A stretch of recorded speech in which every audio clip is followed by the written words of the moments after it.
Good day, my name is James Ormacido. I'm from BSMT-NS1B3. So for today, I'm going to do my assessment number 5. So here are the calculations for Great Circle Sailing. Um, at first, we're going to find Great Circle distance, the initial course, the final course, the latitude vertex, the Dillon vertex, the Great Circle in every 10 degrees, total distance of the track and the track. So here are the problems on Great Circle Sailing.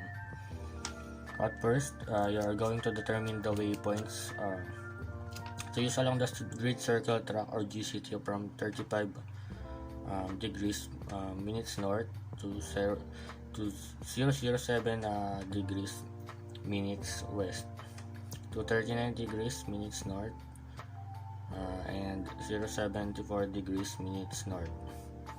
So let us first drop the departure position. So the departure position is our lat 1 is equals to 35 minutes north. Then the arrival position, which is the latitude 2, 39 minutes north, as well as the longitude 1, 07 degrees west, and longitude 2, 074 degrees west. So in here, since latitude 1 and latitude 2 has same name, we must subtract. According to the rule, if latitude 1 and latitude 2 has different name, we must add, while if it has the same name, we must subtract. So our dlat is equals to 04 degrees minutes north and 07 degrees west, longitude 1 and longitude 2, 074 degrees west. We must subtract. The answer is 067 degrees west. So here our cos lat 1 is equals to 35 degrees minutes north. Our cos lat 2, 39 minutes degrees north also. So on finding the cos latitude 1, we must first enter cos, then 35 degrees 35 degrees is equals to 0.8915. Then on cos latitude 2 also, same cos, then 39 degrees is equals to 0.7715. Then our sin lat 1 also, if we compute 35 sin is equals to 35 degrees is equals to 0.57358. Then on sin lat 2, sin 39 deg is equals to 0.62932. So after that, we must multiply all these three. So our cos d long is equals to 0.39075. So after we compute these three cosine, the final answer is 0.24874. Then in here, sin lat 1 is equals to 0.57358, and sin lat 2 is equals to 0.62932. So after we multiply it, our answer is 0.36096. So after getting all the answers on cosine and sin, we must add these two. So 0.36096 plus 0.24874 is equals to 0.60970. Then 0.67970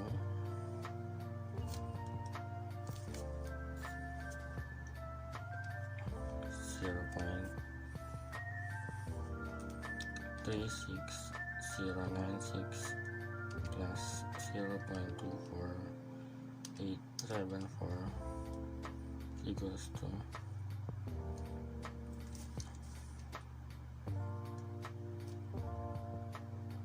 then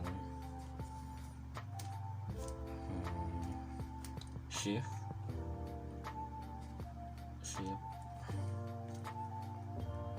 cos, and then answer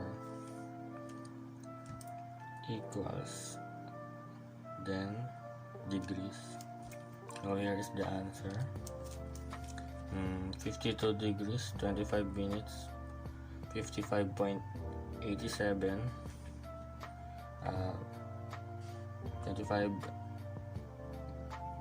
25 minutes 55.87 minutes, then divided by 60. So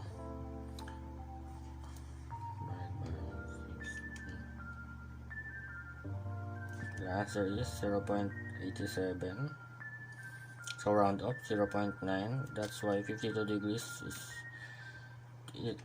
so that's why our great circle distance is 52 degrees 25.9, because we usually divide it 52 degrees 55.87 minutes to 60. That's why it is 52 degrees 25.9. Then on getting the total distance, we must divide 52 degrees 25.9 to 60. So after dividing 52 degrees 25.9 on 60, the total distance is 3145.9 nautical miles. So the next is finding the initial course angle, which is cos lat 2 times sin d low over sin distance angle. So cos lat 2 is equals to 39 minutes north. Then our sin d long is equals to 67 degrees minutes north also. So on cos lat 2,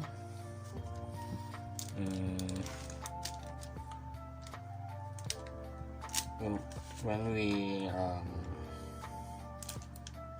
put it on a calculator, cos 49 degrees is equals to 0.7715.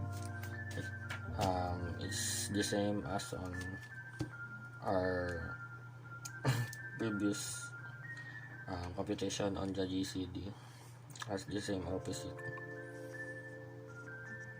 since it is 0.7715. Then on cost dilo 67, cost 67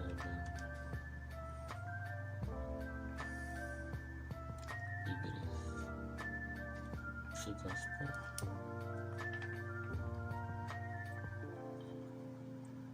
I see sin 67 degrees is equals to 0.92050. So that's our sin d long,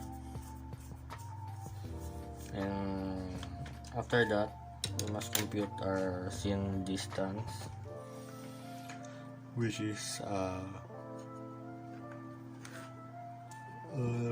the previous what we call on the great circle distance,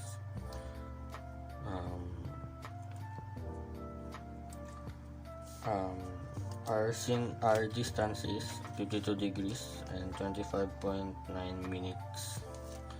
So after that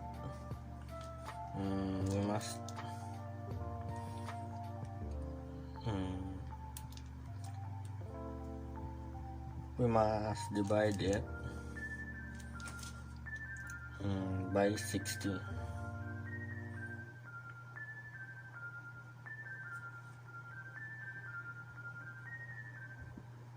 So after getting the sin distance, which is 52 degrees 25.9 minutes, then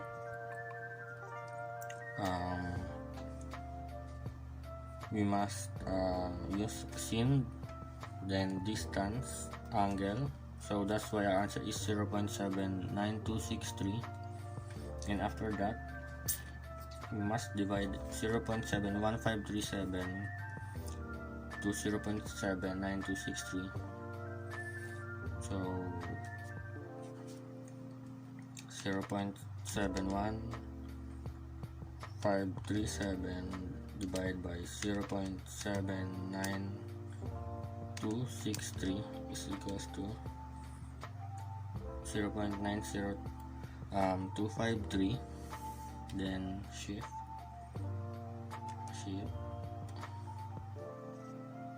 sin answer, then equals 64.49 or 64.492 degrees. Since our latitude 1 is north, then our longitude 1 is west,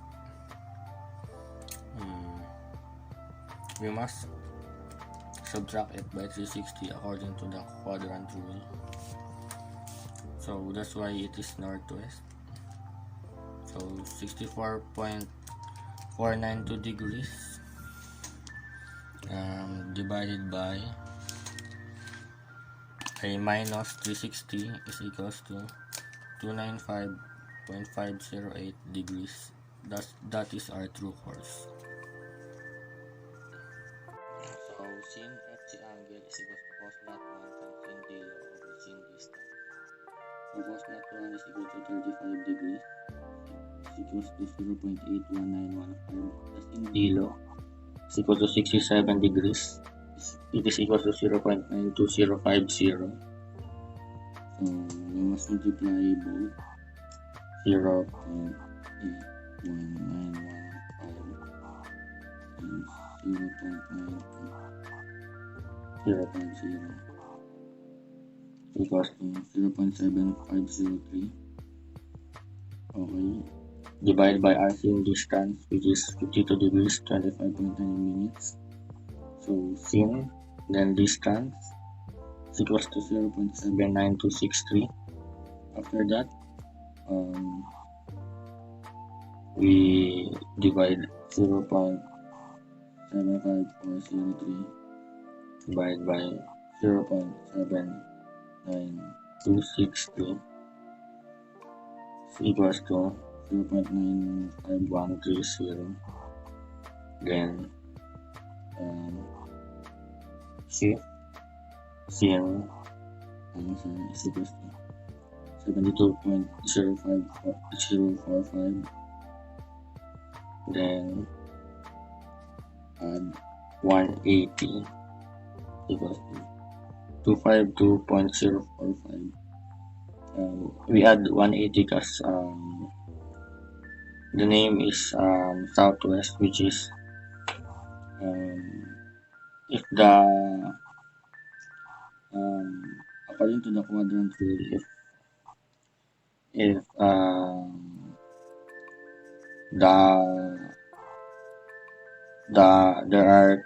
the course have cross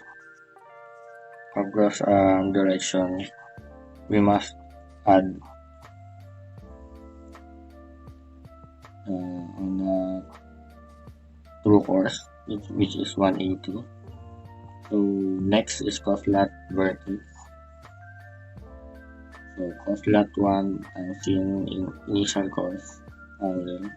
So coslat 1 is equal to 35 degrees. X equals to 0.81915. Then seen initial course 64.413, 0.90253.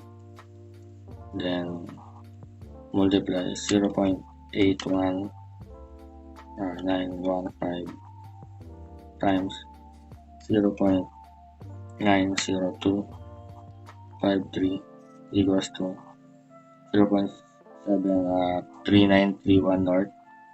Then shift cos answer equals to 42. Then degrees, that is our call 42 degrees, 19 minutes and 39.16. So we must divide it by 60. So 0.7. So that's why 42 degrees, it is 42 degrees and 19.7. So next is Sindilo vertex, it equals to cos initial course over sin lat vertex. Cos initial course 64.493 is equals to 0.48062. Sin lat vertex equals to 42 degrees 19.7, it is equals to 0.67338. So multiply 0.043064 divide by 0.67738. The answer is 0.63952. 0.63952. Yeah. Then 0.43064 divided by 0.67738 equals to 0.63952. Then shift sin answer equals to degrees. The answer is 39.13 degrees 45.3 minutes west. So that is our Sindilo vertex.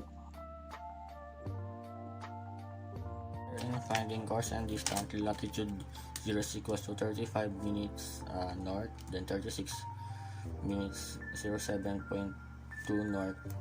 Since it is same name, multiply as well 01 degrees 07.2 north times 60. Then the DLAT is equals to 60 degrees and 12 minutes north, or 67.2 degrees. So on long 0 is equals to 007 degrees minutes west, on long 10 degrees minutes west. So subtract, then times 60. The dilo is 180 degrees west. So here is the formula: MP log tan times parenthesis lat minus 2 plus 45, then times 79157 23.3 x sin, then lat. Our lat 0 is 35 degrees minutes north, then lat 1 is 3607.2 minutes north. So on finding MP1, you must log tan, then lat here, log tan, then lat. The lat is 35 degrees, 35 degrees, then minus 2 plus 45 parenthesis times 7915 minus parenthesis 23.3 x sin, then the lat 35 degrees, then parenthesis equals to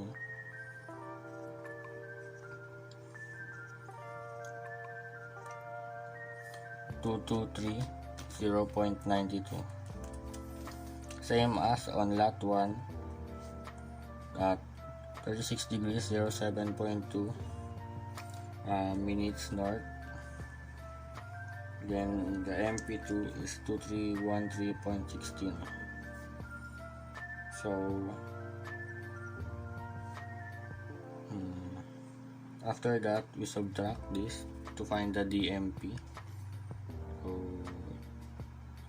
the answer is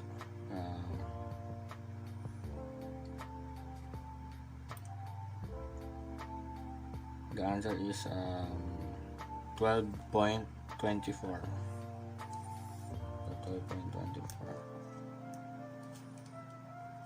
That is true course, or true course angle equals to dilo over DMP. Dilo is 180 and DMP is 12.24. Then divide 12.24 divided by 180 is equal to 2.18872. Then shift tan answer is equal to 63.44 northwest. Then since it is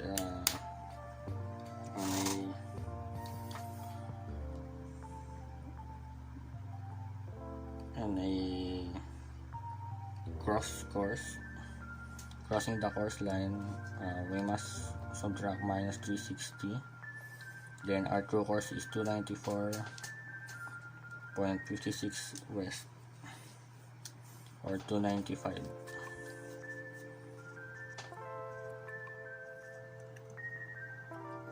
So here our latitude and our longitude is 35 degrees minutes north, longitude 07 degrees minutes west.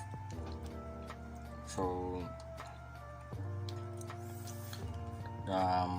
how do we find 36 degrees 07.1 north and the longitude 010 degrees minutes west? The solution to get the latitude is by long 1 is equals to 007 degrees minutes west, long 010 degrees minutes west. The dilo is 0.3 degrees minutes west, because we subtract 10 degrees minutes west to 0.7 degrees minutes west. So the dilo vertex is constant, it is fixed 39 degrees 45.4 minutes. So on getting the dilo vertex, we must subtract the dilo and the dilo vertex. That's why it is 036 degrees and 45.4 minutes west. On tan lat, x equals to cos d log vx times tan lat. So 036 degrees 45.4 west is equals to 0.80128, then the tan lat v is equal to 42 degrees 19.7 north is 0.91083. Then after that we multiply 0.8 128 to 0.91083. So our lat x is equals to 0.72974. Then shift tan answer is equals to degrees. The answer is the lat is 36 degrees 07.2 minutes north. So here in long 1, 007 degrees west, then long 2 20 degrees west. The dilo is 013 degrees minutes. We subtract 07 to 20, that's why it is 13. The dilo v is equals to 39 degrees 45.3 minutes. Same as also, we subtract dilo to dilo vertex, that's why dilo vx is equals to 26 degrees and 45.3 minutes west minutes. The cos dilo vx is equals to 26 degrees 45.3. It is equals to 0.89294, and tan lat v is equals to 42 degrees and 19.6 minutes. It is equals to 0.91078. The lat x is equals to 0.818273. Then shift tan answer equals to degrees. The lat x is equals to 89 degrees 07.2 minutes. So on long 1 is equals to 007 minutes west, long 2 30 degrees minutes west ay north. Dilo is equals to 23 degrees minutes, because we subtracted 07 degrees minutes west to 30 degrees minutes north, that's why it is 23 degrees minutes. So after that,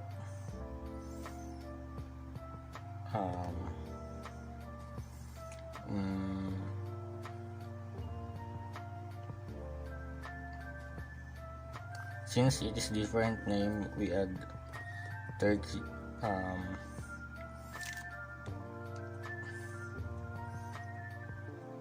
30 degrees minutes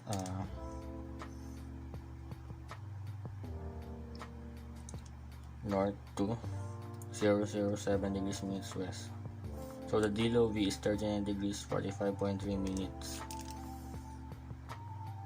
So we subtract 23 degrees minutes to 39 degrees minutes 45.3 minutes. So the answer, the dilo vx is 69 degrees and 45.3 minutes.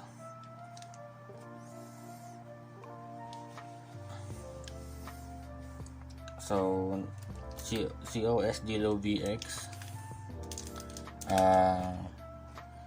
is equals to 16 degrees and 45.3 minutes. It equals to 0.95755.